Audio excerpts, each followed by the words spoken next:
Olá, eu sou a professora Jéssica e hoje vamos estudar os plateumintes. Vamos começar analisando esse filo-chave na evolução da complexidade animal, porque esse organismo, eles representam o surgimento de características anatômicas que se definem o sucesso dos metazoários, porque ele é os primeiros invertebrados triblásticos. Eles apresentam essa ectoderme, mesoderme e endoderme. Observe que essas características, elas representam os pilares morfológicos e ecológicos desse grupo, porque são inovações evolutivas por a presença dessa simetria bilateral, o corpo achatado dessa forma dorsoventralmente, que não são apenas características descritivas, mas isso daí é uma adaptação que permite essa cefalização e uma maior eficiência na difusão de gases e nutrientes, porque supre essa ausência de sistema circulatório, respiratório mais complexo. As planárias de vida livre, que é da classe Turbellaria, como vocês podem observar nessa foto superior, essa listradinha aqui, ó, eles são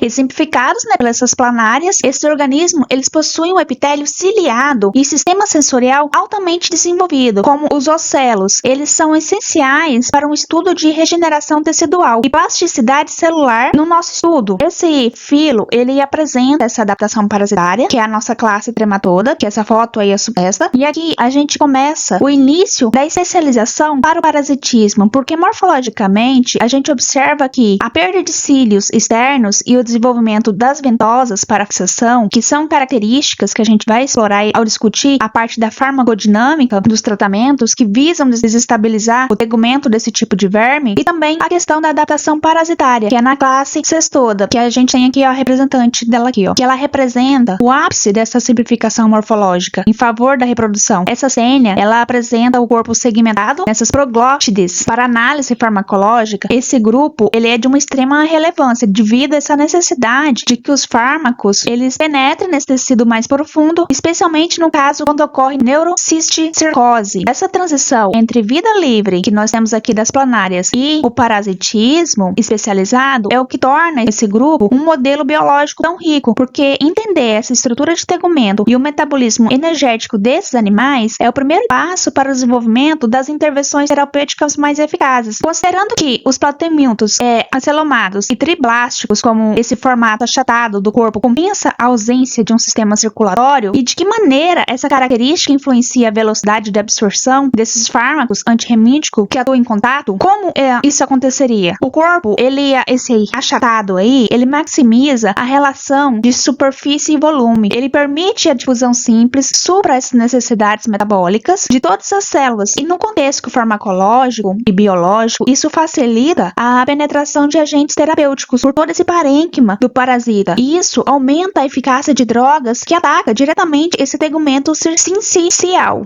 Qual é essa definição zoológica desse filo? Porque eles são modelos tão importantes para essa compreensão dessa organização orgânica, que são esses animais triblásticos, que eles utilizam esse folheto embrionário da mesoderme para formar esses órgãos verdadeiros, porque aqui a gente tem esses órgãos verdadeiros, e um parênquima que preenche todo esse espaço entre o intestino e a parede do corpo, porque isso que os caracteriza como acelomados. Então observe os aspectos estruturais dessa organização. Esse plano corporal da difusão. O corpo, ele é achatado dorsoventralmente, ele não é apenas uma característica morfológica, ele é uma necessidade fisiológica. Dada essa ausência de sistema circulatório e respiratório, o transporte de gases e nutrientes ocorre estritamente por difusão simples, o que limita essa espessura do animal. Do ponto de vista farmacológico, esse parênquima denso, ele atua como um compartimento onde os fármacos lipossolúveis podem se acumular, prolongando o efeito terapêutico sobre essas células parasitárias. Então, observe aí essa simetria bilateral que está agora nesse filo e a cefalização nesse diagrama, onde a transição da simetria bilateral dividiu o corpo em 4 regiões distintas, que é anterior, posterior, dorsal e ventral. Essa organização, ela permite o processo de cefalização, ela concentra receptores sensoriais e glândulos nervosos nessa região anterior. No nosso estudo, isso é fundamental para entender a evolução do sistema nervoso centralizado. Se formos para a área farmacológica, a concentração centração nervosa, essa cefalização, ela cria um alvo biológico específico, porque muitos antirreumíticos modernos, ele atua justamente sobre os neurotransmissores desses glândulos cefálicos, provocando paralisia motora, que impede que o parasita se fixar nos tecidos do hospedeiro. Essa arquitetura corporal, embora simples em comparação aos vertebrados, é extremamente eficiente para o parasitismo, porque ela permite a absorção tegumentar vasta e uma resposta motora coordenada a variações de ambiente interno do hospedeiro. Considerando a ausência desse sistema circulatório e essa organização celomada, a cefalização e essa simetria bilateral favorece essa busca por hospedeiro ou fontes de alimento de uma forma mais eficiente do que nesse sistema radial. Acontece que essa simetria bilateral e a cefalização, ela permite o movimento unidirecional, porque é a centralização dos órgãos sensoriais na frente do animal, e isso possibilita uma detecção de gradientes químicos e térmicos, como a quimiotaxia e a termotaxia, muito mais precisa para localizar os hospedeiros ou presa, em comparação com animais de simetria radial, porque eles recebem estímulos de forma difusa em 360 graus. Então, observando aí esse corte transversal de um platemindo, a gente compreende que, como essa simplicidade estrutural é, na verdade, uma estratégia adaptativa altamente refinada, a ausência de sistemas complexos de transporte, ela é compensada por esse arranjo tecidual, que privilegia a troca direta com o meio. Observe como os componentes dessa arquitetura e as suas implicações. Olha aí, esse corpo achatado, ele representa a difusão eficiente, porque esse achatamento dorsoventral, ele garante que nenhuma célula interna esteja distante da superfície externa, e isso permite essa difusão simples de oxigênio e a eliminação de resíduos metabólicos ocorra de forma eficiente. Ela supre essa falta de órgãos respiratórios e circulatórios. Esse parênquima que você pode observar aí como meio de transporte, o espaço entre essa epiderme e o intestino, ele é preenchido todo por esse parênquima, esse tecido mesodérmico denso, que ele atua como principal meio de transporte interno desses nutrientes e sinalizadores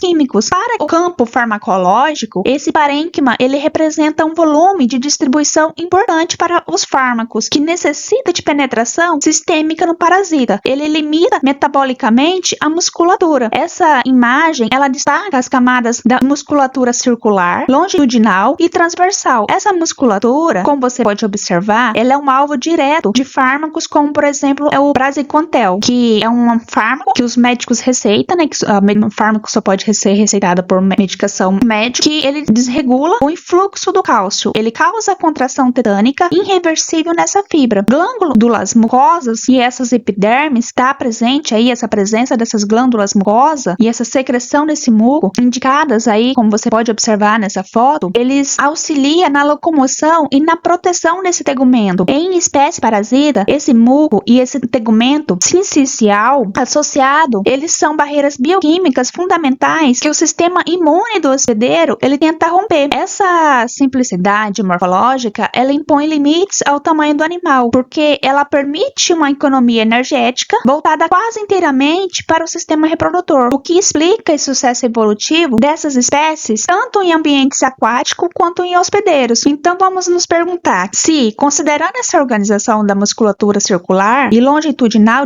visível nesse corte, como uma falha farmacológica no bloqueio dos canais de cálcio afeta a capacidade de fixação de por exemplo, um trematóide no ducto biliar, mesmo que o fármaco não mata o verme imediatamente. A questão é que a musculatura responsável por manter essa ventosa, ela ativa o tônus do corpo do parasita. Uma falha no controle neuromuscular, seja por paralisia flácida ou espática, ela impede que o verme de resistir ao fluxo da bile ou do sangue, que leva ao seu desprendimento e posterior eliminação do organismo, mesmo que a morte celular direta seja retardada.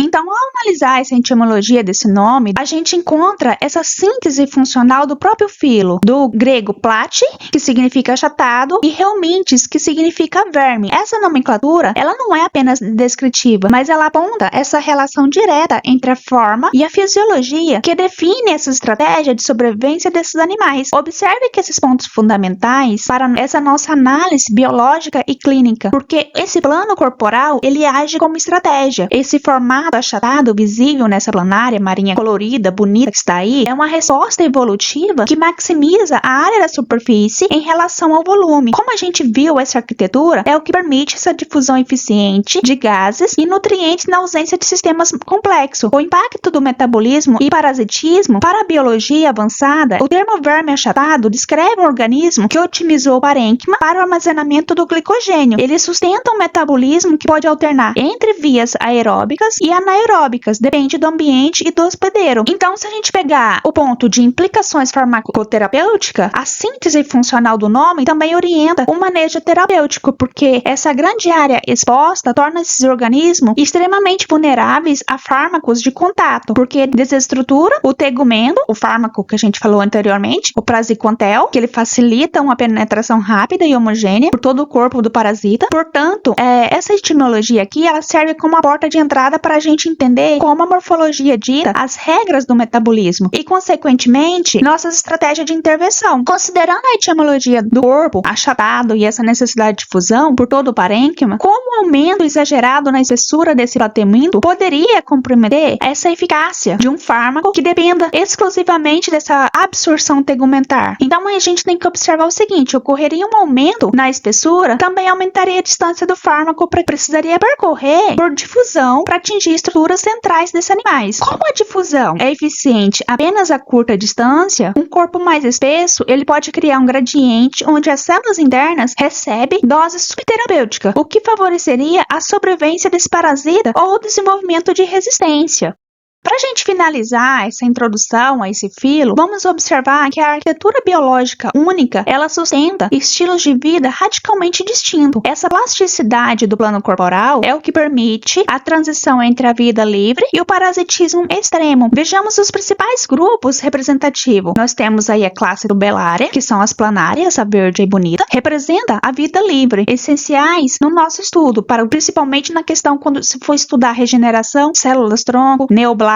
Elas mantêm esse epitélio ciliado, como já foi falado, sistemas sensoriais complexos, como os ocelos, para interação direta com o ambiente aquático. Temos aí a Eutrematoda, que são esses parasitas residuais, que aqui está representado, essa é a foto. Esse daí é o Schistosoma mansoni. Ele apresenta um acentuado dimorfismo sexual, onde o macho ele possui esse canal que é chamado de ginecóforo para abrigar a fêmea. Do ponto de vista farmacológico, o tratamento deve considerar que esses parasitas eles habitam o sistema circulatório e exige drogas ou fármacos com boa biodisponibilidade plasmática para atingir esse tegumento sincicial. A classe cestoda, que é a nossas tênias, esses parasitas intestinais, como ela está representada aqui, ó, ele exibe essa especialização extrema para o ambiente entérico. O Escolex, ele possui ganchos e ventosas para fixação na mucosa, enquanto o corpo ele é composto por proglóides. Para o ramo farmacológico, é crucial a gente entender que esses organismos, eles carecem de sistema digestório, ele absorve nutrientes diretamente pelo tegumento e eles tornam isso alvos ideais para fármacos de ação luminal ou sistêmica. Essa diversidade, ela demonstra que a simplicidade de um corpo achatado é, na verdade, uma ferramenta versátil que permite colonização de nichos biológicos complexos. Ele desafia constantemente a nossa estratégia de controle e tratamento. Então, vamos nos perguntar, se a gente analisar esse dimorfismo sexual do Schistosoma mansoni e essa estrutura de fixação do Escolex da tênia, como no ramo farmacológico, o uso de um fármaco, ele causa paralisia muscular espática, vai impactar de forma diferente a patogenia dessas duas infecções. Caso do xistosoma, a paralisia muscular, ele vai desalojar o casal das veias mesentéricas, que leva ao fígado, onde eles serão destruídos pelo sistema imune. Já no caso da tênia, a paralisia, ele relaxa essa musculatura do Escolex e das ventosas, e ele impede a fixação na mucosa intestinal. Ele permite que esse verme seja expelido naturalmente pelo peristaltismo. Falando isso de forma biológica, considerando a transição morfológica entre os tubelários de vida livre e os neodermatas, que é essas classes parasita, trematoda e cestoda, a gente pode discutir esse papel desse tegumento sincicial como uma barreira seletiva de uma maneira de substituição de uma epiderme ciliada por um sincio metabolicamente ativo que ele está alterando a vulnerabilidade do parasita a fármacos fármacos que dependem da inibição desse transporte de membrana, em comparação com esse organismo de vida livre. Então, no caso, nos parasitas Pneudermata, a epiderme ciliada reduz junções intercelulares e diminui pontos de fragilidade contra enzimas digestivas e anticorpos hospedeiro. Gente, até a próxima aula. Eu vou deixar aqui livros para que vocês possam pesquisar e ler mais sobre o assunto.